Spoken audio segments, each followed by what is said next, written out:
بسم الله الرحمن الرحيم. يا أيها النبي لم تحرم ما أحل الله لك تبتغي مرضات أزواجك والله غفور رحيم. قد فرض الله لكم تحلة أيمانكم والله مولاكم وهو العليم الحكيم.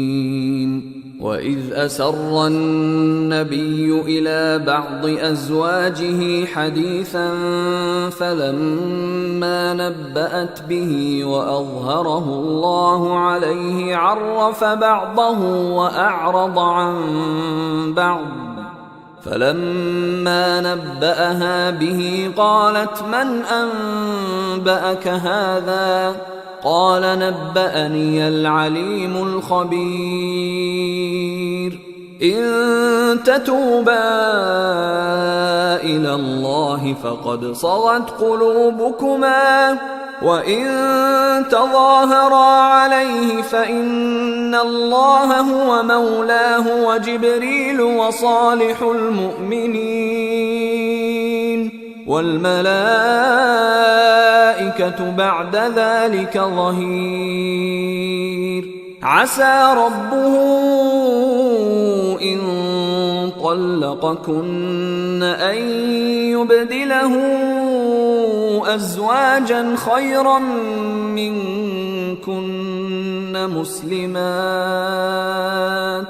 مسلمات مؤمنات قانتات تائبات عابدات سائحات ثيبات وأبكارا.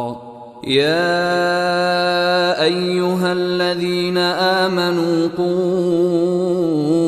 أنفسكم وأهليكم نارا وقودها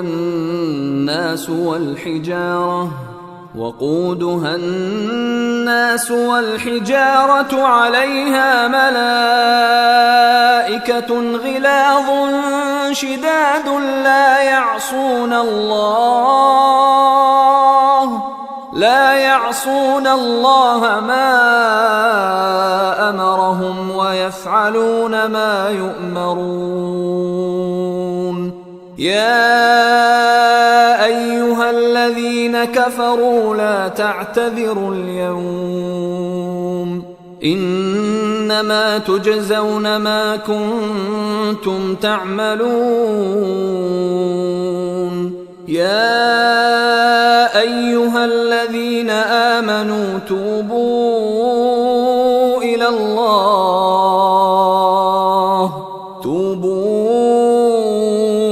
الله توبة نصوحا عسى ربكم أن يكفر عنكم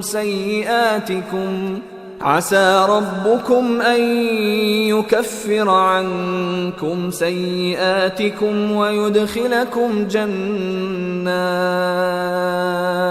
ويدخلكم جنات تجري من تحتها الأنهار يوم لا يخزي الله النبي والذين آمنوا معه نورهم يسعى بين أيديهم وبأيمانهم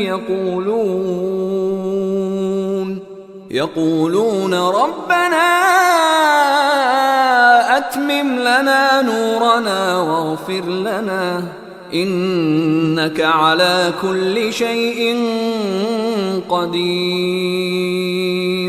يا أيها النبي جاهد الكفار والمنافقين واغلظ عليهم ومأواهم جهنم وبئس المصير.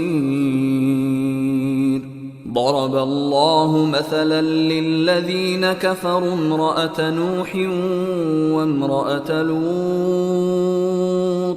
كانتا تحت عبدين من عبادنا صالحين فخانتاهما فلم يغنيا عنهما من الله شيئا وقيل ادخلا النار مع الداخلين. وضرب الله مثلا للذين آمنوا امرأة فرعون إذ قالت رب ابن لي عندك بيتا في الجنة ونجني من فرعون وعمله ونجني من القوم الظالمين. ومريم ابنة عمران التي أحصنت فرجها فنفخنا فيه من روحنا وصدقت بكلمات ربها وكتبه وكانت من القانتين.